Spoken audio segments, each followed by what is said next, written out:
আসসালামু আলাইকুম। বিনোদন বাংলায় আপনাদের সবাইকে অনেক অনেক শুভেচ্ছা।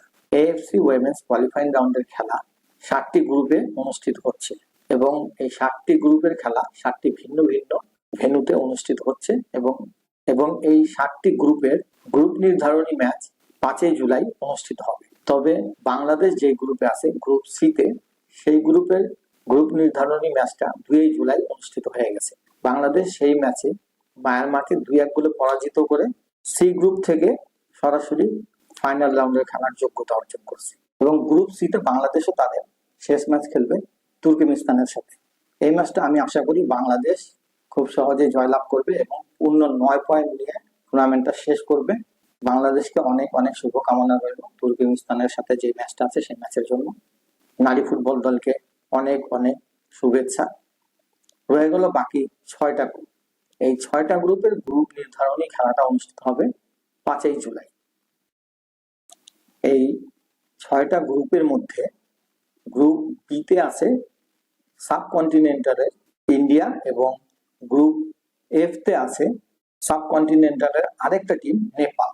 ইন্ডিয়া এবং নেপালের যথেষ্ট সম্ভাবনা আছে বাংলাদেশের মতোই কোয়ালিফাই করার। ইন্ডিয়া যে গ্রুপে আছে সেই গ্রুপে তাদের প্রবল প্রতিপক্ষ হচ্ছে গিয়ে থাইল্যান্ড।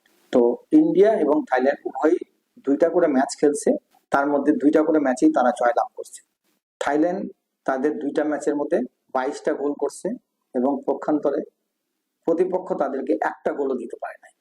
ইন্ডিয়ার ব্যাপারও ঠিক একই, ইন্ডিয়াও 22টা গোল দিছে, পক্ষান্তরে তাদের বিপক্ষে যারা খেলছে তারা ইন্ডিয়াকে একটা গোল দিতে পারেনি। গ্রুপ নির্ধারণী ম্যাচ ইন্ডিয়া এবং থাইল্যান্ডের মধ্যে 5 তারিখে যেটা অনুষ্ঠিত হবে, এই ম্যাচে রেজাল্ট যদি ড্র হয় সেই ক্ষেত্রে ট্রাইব্রেকারে যাওয়া হবে। ট্রাইব্রেকারে যদি 5টা করে গোল উভয় দলের 5 জন করে প্লেয়ার প্রথমে পেনাল্টি শুট করবে। এই 5টা গোল হয়ে যাওয়ার পরে সাডেন ডেথ শুরু হবে। এই সাডেন ডেথে যদি কেউ একটা মিস করে, তো যেই দলটা মিস করবে অপোনেন্ট যদি আরেকটা গোল করে দেয় তাহলে খেলা এখানেই শেষ হয়ে যাবে। আর যদি সাডেন ডেথেও যদি কোনো রেজাল্ট না হয়, ধরেন 11 জন প্লেয়ারের 11 জনই গোল করলো দুই পক্ষেরই, সেই ক্ষেত্রে কিন্তু মানে বায়োলসটা একটু ভিন্ন, কারণ মেয়েদের ফুটবলে সাডেন ডেথ কন্টিনিউ চলে না, 11 জনের পরে এটা স্টপ করে দেওয়া হয়। এরপরে যেই নিয়মটা এবার ফলো করা হবে সেটা হচ্ছে কার্ডের ইস্যু। আপনি যে এই টুর্নামেন্টে খেললেন, তারা যে গ্রুপ বি তে খেললো, গ্রুপ বি তে যে তারা 2টা ম্যাচ খেলবে, থাইল্যান্ড 2টা ম্যাচ খেলছে, ইন্ডিয়া 2টা ম্যাচ খেলছে, এই 2টা ম্যাচে তারা যদি হলুদ কার্ড পেয়ে থাকে বা লাল কার্ড পেয়ে থাকে, ওই কার্ডের জন্য তাদের পয়েন্ট কাটা যাবে। ইন্ডিয়া যদি একটা কার্ড পেয়ে থাকে তাহলে একটা ইয়েলো কার্ড পেয়ে থাকে, একটা ইয়েলো কার্ডের জন্য ইন্ডিয়ার 2 পয়েন্ট কাটা যাবে। 2টা ইয়েলো কার্ড পেয়ে থাকলে 4 পয়েন্ট কাটা যাবে। যদি একটা লাল কার্ড খেয়ে থাকে কোনো প্লেয়ার, তাহলে সেই ক্ষেত্রে 4 পয়েন্ট কাটা যাবে একটা কার্ডের জন্য। ঠিক একইভাবে থাইল্যান্ডের বেলায়ও একইভাবে কাউন্ট করা হবে এবং এই কার্ড কাউন্ট করার পরে যে পয়েন্টটা তাদের কেটে নেওয়া হবে, কেটে নেওয়ার পরে যে পয়েন্টটা তাদের থাকবে, সেই পয়েন্ট যার বেশি থাকবে তাকেই চ্যাম্পিয়ন হিসেবে ঘোষণা করা হবে।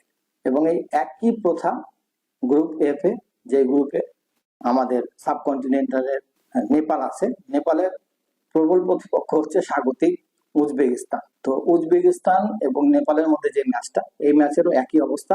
উজবেকিস্তানও 2 ম্যাচ খেলছে, 2 ম্যাচ খেলে উজবেকিস্তান পয়েন্ট 6 এবং গোল করছে 17টা, এবং একই অবস্থা নেপালেরও পয়েন্ট 6 গোল করছে 17টা। এখন তাদের মধ্যেও যখন খেলা হবে, খেলা যদি কোনো রেজাল্ট না হয়, ড্র হয়, তাহলে সাডেন ডেথে যাবে। প্রথমে ট্রাইব্রেকারে যাবে, ট্রাইব্রেকারে যদি 5টা করে 2জনই গোল করতে পারে তাহলে সাডেন ডেথ হবে। সাডেন ডেথেও যদি কোনো রেজাল্ট না হয়, তখন তাদের বেলা এই কার্ড দেখা হবে যে কে কয়টা কার্ড পাইছে। এইভাবে কার্ডের ইয়েলো কার্ডের জন্য 2 পয়েন্ট করে কাটা যাবে আর রেড কার্ডের জন্য 4 পয়েন্ট কাটা যাবে। কে কয়টা কার্ড পাইছে ওই পয়েন্ট গুলা তাদের টোটাল পয়েন্ট থেকে মাইনাস করে দেওয়ার পরে যে পয়েন্টটা থাকবে, এই পয়েন্টের মধ্যে যার বেশি পয়েন্ট থাকবে তাকে চ্যাম্পিয়ন হিসেবে ঘোষণা করা হবে। মানে একটু ডিফিকাল্ট এই 2টা গ্রুপে, গ্রুপ বি এবং গ্রুপ এফ। তো আমার প্রেডিকশন হচ্ছে যে বিতে যে ইন্ডিয়া এবং থাইল্যান্ডের ম্যাচটা আছে, এই ম্যাচে আমি মনে করি যে থাইল্যান্ড একটু আগায় আছে। থাইল্যান্ড এর আগেও ওয়ার্ল্ড কাপ খেলছে এবং মোটামুটি তাদের বর্তমান দলটা অনেক শক্তিশালী দল। তবে হারানো যাবে না এমন কোনো কথা না, ইন্ডিয়া যে হারাতে পারবে না তা ঠিক না।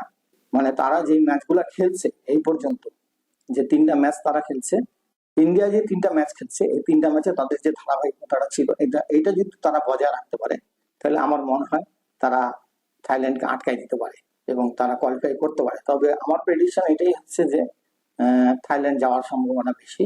তবে আমি মন থেকে চাইবো যে ইন্ডিয়া যাক, কারণ সাবকন্টিনেন্টালের কিছু আধিপত্য থাক এশিয়াতে, যেমন বাংলাদেশ গেছে, ইন্ডিয়াও যদি যায় তাহলে একটু বেটার হয় আমাদের সাবকন্টিনেন্টালের জন্য। এই ঠিক একইভাবে আমি চাইবো যে নেপালও যাক, যদিও নেপাল আর উজবেকিস্তানের ম্যাচটা খুব ক্লোজ ম্যাচ হবে, আমি যতটুকু মনে করি যে 50-50 চান্স আছে।